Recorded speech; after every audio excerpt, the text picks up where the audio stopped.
Om Swastiastu. Assalamualaikum warahmatullahi wabarakatuh. Salam sejahtera, Shalom. Perkenalkan, nama saya Niputu Eka Pertami. Saya adalah guru IPS dari SMP Negeri 1 Kediri. Kali ini saya akan menampilkan video mengenai RPP dengan diferensiasi yang diaplikasikan dengan pembelajaran jarak jauh. Baiklah, sebelum saya melakukan pembelajaran di kelas, tahap awal yang saya lakukan adalah membuat RPP atau rencana pembelajaran. Kali ini RPP yang saya buat adalah RPP diferensiasi yang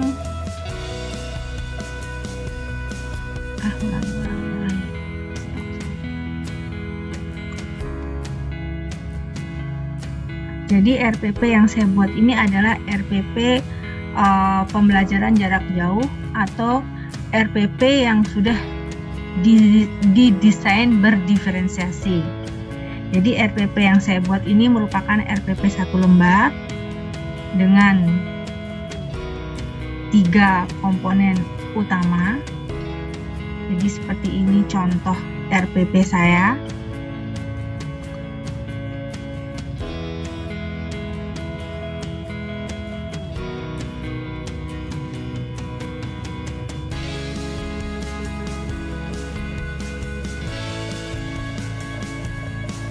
Jadi seperti ini contoh RPP saya yang sudah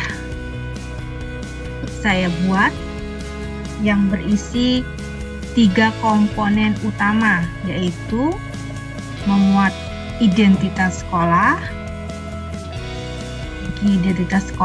kemudian tujuan pembelajaran, kemudian langkah-langkah pembelajaran, dan penilaian. Nah, yang menjadi pembeda dari RPP diferensiasi dengan RP sebelumnya adalah adanya perbedaan, yaitu dari beberapa tahap, yaitu adanya diferensiasi konten, diferensiasi proses, dan diferensiasi produk. Nah, pada RPP yang saya buat ini, misalnya pada kegiatan inti, ini sudah memuat adanya diferensiasi konten, di mana konten atau materi yang disiapkan itu sudah merupakan beberapa tipe materi yang ada, yaitu berupa video, ini video, kemudian membaca buku paket, dan ada berupa rekaman atau suara rekaman audio yang saya kirim melalui voice note di WA group. Kemudian tahap selanjutnya adalah membimbing dan menstimulasi peserta didik untuk melakukan diskusi, di mana diskusi ini juga diarahkan untuk peserta didik mengidentifikasi ketertarikan topik bahasan yang mereka sukai. Karena di RPP ini, topik bahasan yang dibahas yaitu perlawanan terhadap kolonialisme dan imperialisme dan latar belakang perlawanan terhadap kolonialisme dan imperialisme. Kemudian peserta didik dibimbing untuk memilih salah satunya di sini, yaitu sudah menunjukkan adanya diferensi proses berdasarkan minat, ya. Kemudian selanjutnya peserta didik melakukan kolaborasi, yaitu bekerja dalam kelompok, di mana kelompok sudah ditentukan oleh peserta didik sendiri berdasarkan kesamaan minat atau bisa juga kita kelompokkan berdasarkan pemetaan kelas yang sudah saya buat pada awal sebelum membuat RPP ini. Jadi nanti peserta didik masing-masing ini membahas dan melakukan diskusi. Kemudian mengkomunikasikan hasil diskusi kelompok yang disampaikan oleh perwakilan kelompok atau nanti per individu melalui Google Classroom. Nah, tahap ini juga menuntut kreativitas peserta didik, di mana tagihan untuk penugasan yang dibuat oleh peserta didik diharapkan dapat menghasilkan produk berupa informasi yang berbeda-beda bentuknya, yaitu berupa teks tertulis, berupa rekaman audio, maupun video, atau juga bisa berupa model bentuk lain seperti mading atau yang lainnya. Nah, tahap ini penekanannya ini adalah adanya diferensiasi produk dari hasil belajar yang disesuaikan dengan profil peserta didik masing-masing. Selanjutnya adalah kegiatan penutup dan tahap penilaian yang merupakan penilaian sikap. Ya, niki penilaian sikap serta penilaian keterampilan. Penilaian sikap dan keterampilan dan sikap berupa observasi dengan adanya pemantauan kompetensi sosial, ya. Nah, ini merupakan penilaian produk. Nah, bagaimana RPP yang sudah saya desain ini diimplementasikan dalam pembelajaran secara daring. Nah, akan saya tunjukkan Google Classroom saya. Berikut saya sampaikan, saya share screen bentuk. Nah, ini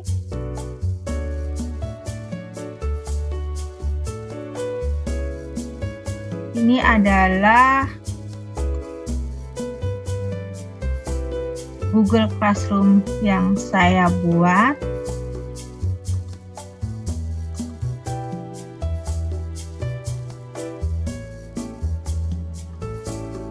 Ini. Jadi di forum kelas saya sudah mengunggah, ya, melakukan sapaan sebagai kegiatan pendahuluan, kemudian menyampaikan tujuan pembelajaran yang mencakup materi, dan juga memunculkan pertanyaan-pertanyaan yang saya harapkan dapat menjadi stimulus bagi peserta didik untuk melakukan diskusi kelas. Dan peserta didik yang ingin menjawab pertanyaan langsung menuliskan pada kolom komentar.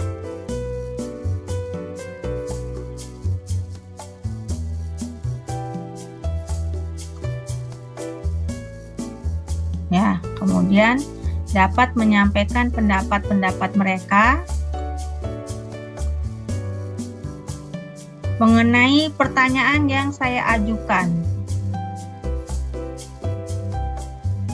Ya, kemudian saya juga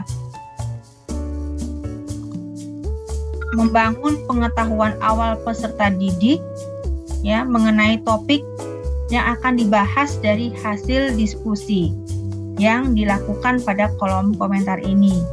Sekaligus saya mengarahkan mengenai topik mana yang paling mereka sukai atau paling sesuai.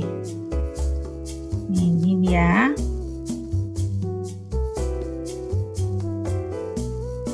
Kemudian saya juga sudah memposting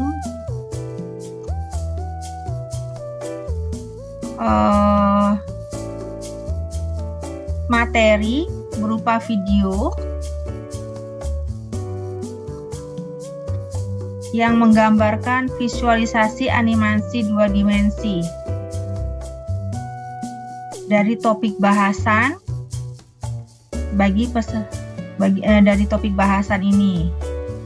Ini dia videonya, perlawanan terhadap kolonialisme dan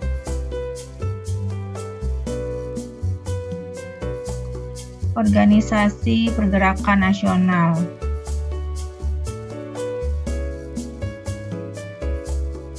Ini daftar hadirnya. Kemudian bagi peserta didik yang kesulitan untuk mengakses materi ini juga bisa mempelajari dalam bentuk konten lain, yaitu belajar melalui rekaman audio yang sudah saya share juga lewat WA Group. Ya, atau mereka juga dapat membaca di buku paket IPS. Ya. Jadi sudah ada diferensiasi konten di mana peserta didik dapat menyesuaikan dengan kesenangan atau kegemaran masing-masing. Ini juga ada ice breaking dan refleksi, kemudian kesepakatan kelas. Jadi sudah ada diferensiasi konten ya, sesuai dengan kesenangan atau kegemaran masing-masing. Jadi mana yang mereka sukai, bisa video atau membaca buku. Nah, selanjutnya mengenai penugasan. Pada tahap penugasan, peserta didik juga sudah diberikan kebebasan untuk membuat tugas sesuai dengan kemampuan atau kesenangan masing-masing. Misalnya adalah penugasan untuk menemukan informasi penting. Jadi di sini sudah menggambarkan adanya diferensiasi proses dan diferensiasi produk. Ya, di mana diferensiasi proses anak memilih salah satu topik bahasan yang mereka minati untuk dijadikan tagihan tugas. Dan diferensiasi produk ini adalah di mana tugas bisa dibuat dalam beberapa bentuk sesuai dengan kemampuan masing-masing peserta didik. Bisa berupa teks informasi, bisa berupa rekaman atau audio visual, misalnya voice note, bisa juga video atau mading. Nah, selanjutnya untuk hasil sendiri, anak-anak juga belum terlalu banyak mengumpulkan tugas, karena waktu yang saya berikan kepada anak-anak ini memang panjang waktunya, ya, jadi belum banyak yang mengumpulkan tugas. Ini juga sudah beberapa yang saya nilai.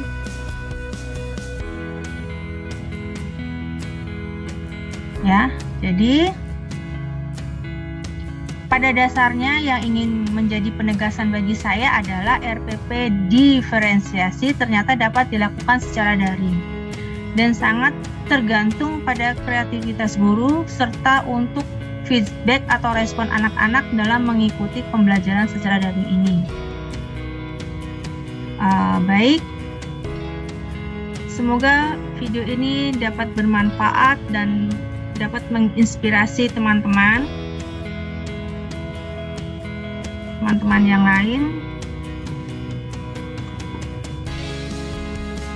Mohon maaf karena keterbatasan saya dalam membuat video pembelajaran ini, jadi saya mohon kritik dan masukan yang membangun untuk kedepannya saya bisa belajar lebih baik lagi untuk membuat video. Jadi seperti inilah video RPP diferensiasi yang saya buat. Terima kasih sudah menonton dan menyaksikan video pembelajaran RPP diferensiasi ini. Terima kasih. Om Santi Santi Santi.